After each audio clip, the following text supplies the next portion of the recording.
Lack of confidence is tied to a lack of belief in your abilities. Once you prove to yourself that you're capable, it becomes impossible not to feel confident. Hi ladies, welcome back to the Feminine Universe. I am so happy to have you here.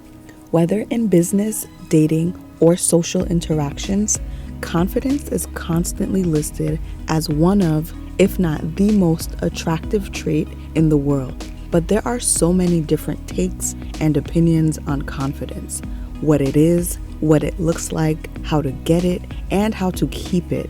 So today we are going to get into what it takes to have real, unshakable confidence. Let's get started. When people lack confidence or are looking for ways to improve their confidence, you'll often hear the advice, fake it till you make it. I don't think that that's the worst advice in the world by any means. I would much prefer that you act confident rather than outwardly appear insecure and make yourself an easy target. And copying the gestures of confident people can actually make you feel good and even somewhat confident to an extent, but it's a very shallow confidence. It's like having that thin sheet of ice over a lake, but any wrong move, any challenge or test, and that thin layer will crack. Fake it till you make it is fine as a temporary fix, but it shouldn't be a lifetime strategy. And there just seems to be a lot more out there on how to fake it than how to make it. That's why we're focusing on deep, unshakable confidence. Now, in order to start on the journey of true confidence, you have to know what it means. The two definitions that really hit the nail on the head for our purposes are the feeling or belief that one can rely on someone or something, firm trust, or a feeling of self-assurance arising from one's appreciation of one's own abilities or qualities. And now that we know exactly what confidence is, let's get into the 7 steps of how to achieve it.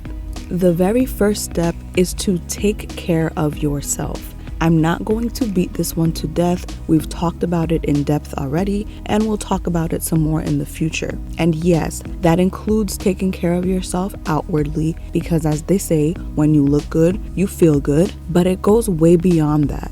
You've got to take care of yourself in every way, on every level, mentally, emotionally, physically, financially. If you can't rely on yourself for the most basic care, you'll be off to a poor start, and it will be very difficult to establish the foundation you need for true and complete confidence. Step 2 is to do something of value. Now, while I will always promote looking your best, you know I always say it's only one slice of the pie. Everyone is going to need something that's deeper than looks, because even for the most gorgeous person, that will fade.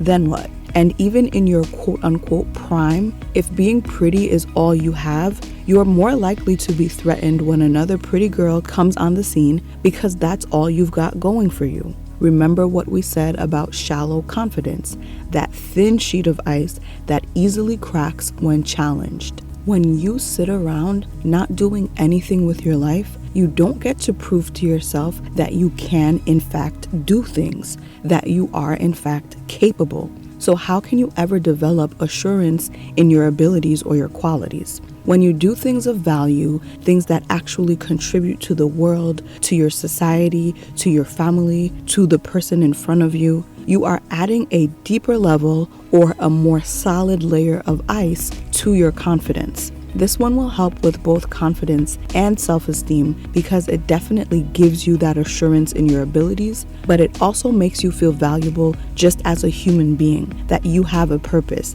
that you are important, that you are a force for good in this world. And this doesn't mean you have to go out and find the cure for cancer. I mean, if you can, please do. But it doesn't mean you have to start a Fortune 500 company or run an orphanage. I got a ton of my confidence from simply being a firstborn child. The responsibility made me capable, or brought out my capabilities. And every time I got my siblings back home safely, every time I had to make a quick decision, Every time I overheard them saying, "I don't think that's right. Let me ask my sister," it reinforced that I was capable, and I've been able to go on and carry that energy throughout my life. And that's who I've been in different circles and in different ways: decisive, quick thinking, and nurturing. So what are you good at? What is your thing of value? Of course, there are things of value that instantly come to mind, like being a medical professional or volunteering at a shelter, birthing and raising children. These are things of immense value, hands down. But it can look very different from that as well. Are you entertaining? Life is stressful, so if you can get people to lay down their burdens and forget about their problems even for a moment, that is valuable. Are you helpful? Are you good with finances? Can you simplify difficult concepts? Do your meals bring people together and heal souls? Are you well connected and able to put people in touch with the right people and services? Doing something of value doesn't only have to be what you do for a living. Find your thing of value, what you're good at, and what you can contribute. And not only will you build your confidence, you won't be so pressed about what anyone else has or what anyone else is doing.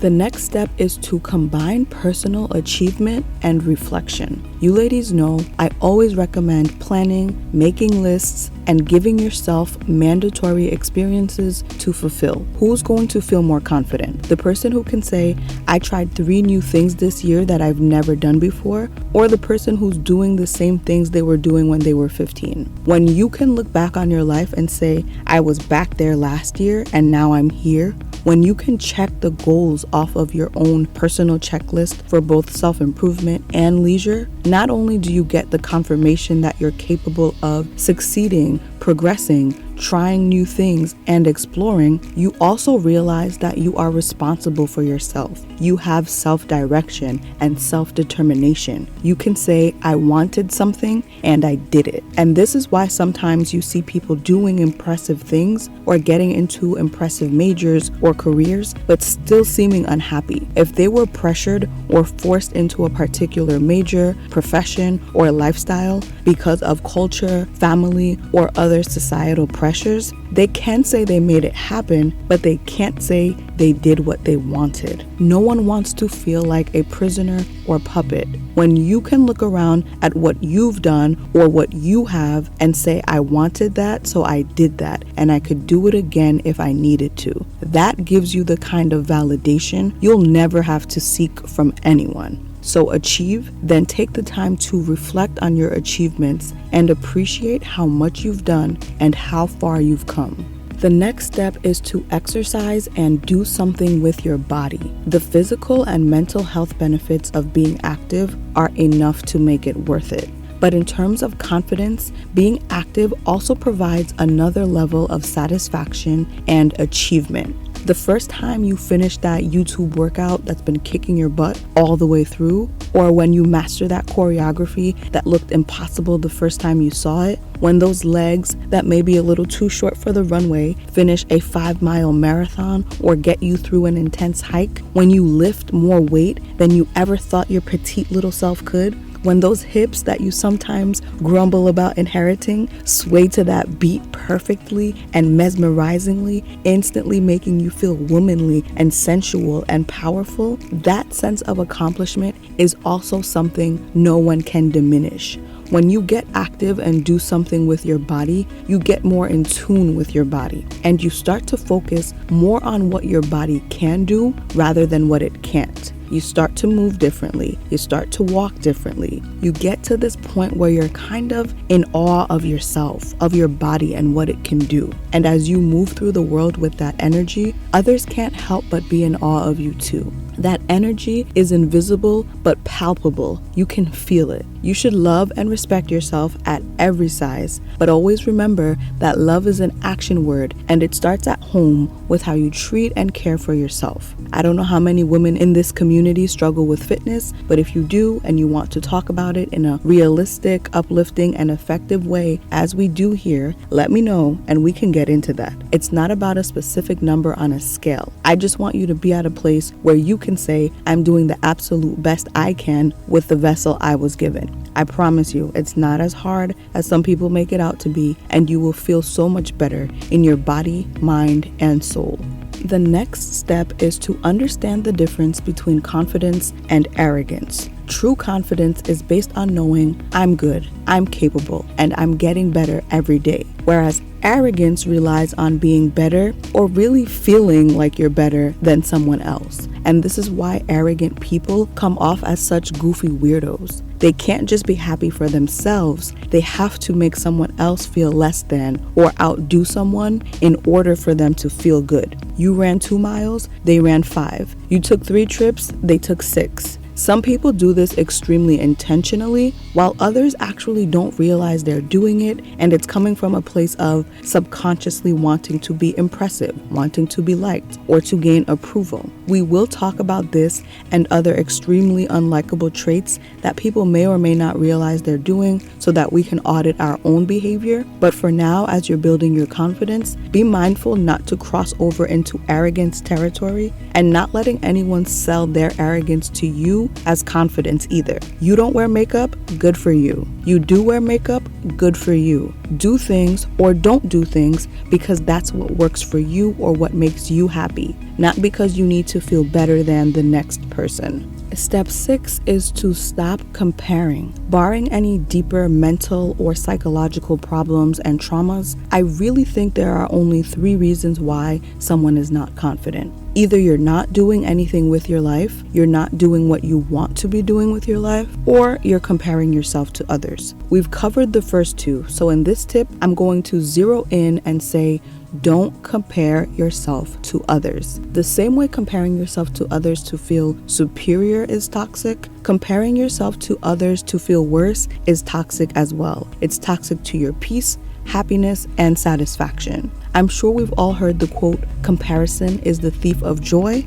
That is so true. I always say to get inspiration and make yourself aware of what's out there and what's possible. That's great. But understand that everyone has their own gifts, path, journey, and calling. You can't want or emulate someone's entire life and being. You will never be happy. You could be so pleased with how your child's birthday party turned out. Then you see what Timmy's mom did for her kid's birthday, and now you don't feel as awesome. You were so happy with the surprise gift or trip your husband got you. Then you see that Stacy's husband bought her a car, and all of a sudden, you're not as excited for your trip. You were so happy about your budding romance or about going back to school or landing your dream job or promotion. Then you see someone half your age getting married or writing a bestseller or starting a multi-million-dollar company, and now you feel behind in life. Listen, that's not your business. You don't know what any of these people are going through. Maybe they're rushing into that marriage. Maybe they're gifted in business, but their personal life is in shambles. Maybe their husband has tons of money, but is a rolling stone or is just never around for them or the kids. Or maybe their life is as stupendously perfect as it seems.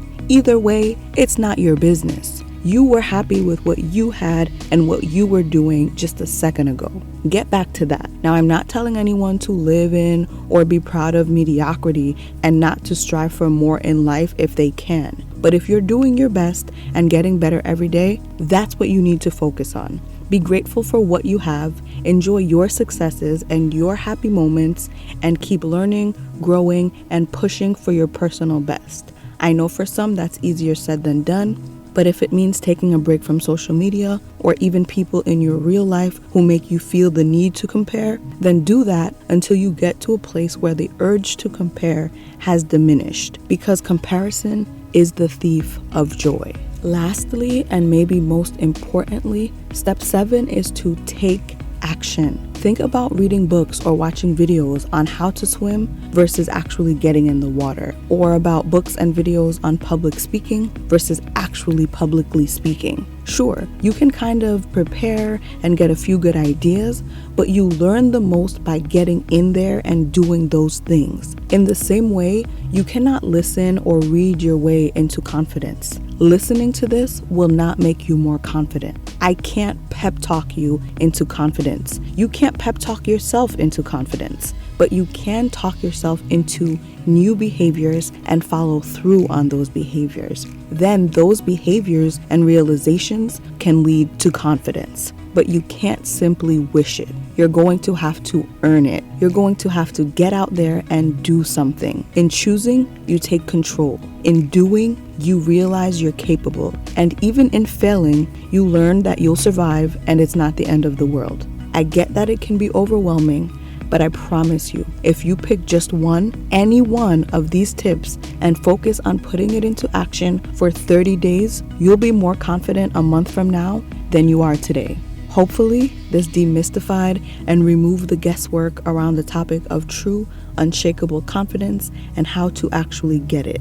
Now go out there and do the things that teach you that you can trust and rely on yourself. Do the things that allow you to develop true self-assurance in your own abilities and qualities. Go out there and be your most truly confident self. Until next time, ladies, stay feminine, stay focused, and have fun.